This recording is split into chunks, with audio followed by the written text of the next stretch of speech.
You're now listening to DurianASEAN, the voice of discovery and sharing. Hi, this is Arlene from DurianASEAN. Thank you for listening. This is an exclusive DurianASEAN interview with Charles Santiago, a Malaysian politician and a member of parliament for the Klang constituency.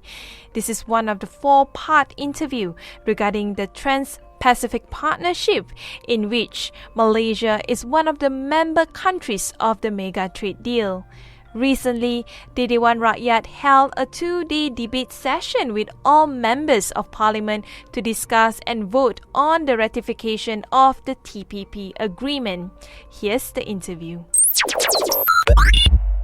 The TPP would ensure Malaysia abide to the highest level of international standards on non-tariff matters that was being promised by the negotiators on issues regarding on labour, environment and corruption. Do you think it would be a good idea for Malaysia to raise its standards based on the TPP? I think any country, all countries in the world should aspire for the highest standards. That's given. But I don't think you need to have an international agreement involving 12 countries to have the highest standards. You can introduce the standards now. Today, you can stop corruption in the country if you want to. You can have more transparency if you want to. You need to have openness in government if you want to. But there is no commitment on the part of the government to do it. So I don't believe that TPPA is going to do it. But today is one of the biggest controversies, and people are laughing all over the world. And in fact, investors are scared to invest in Malaysia because of the 1MDB and the decision of the Attorney General in letting go the Prime Minister off the hook. People have no confidence to invest in your country. So the point is, if you don't get the act together in your country, if you don't have a strong fundamentals in your country, then you cannot expect international agreement to solve it for you, because there's no will in this country. And even the issue of labour, the Malaysian government has actually destroyed the labour movement in the last 20 years.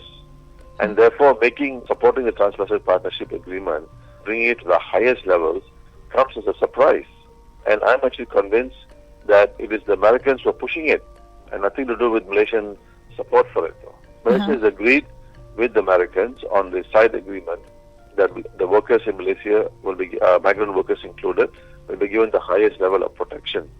But now there are discussions going on that will actually not allow that. They are worried now, because of pressure coming from within UMNO and others, that migrant workers will not be given the same rights as Malaysian workers.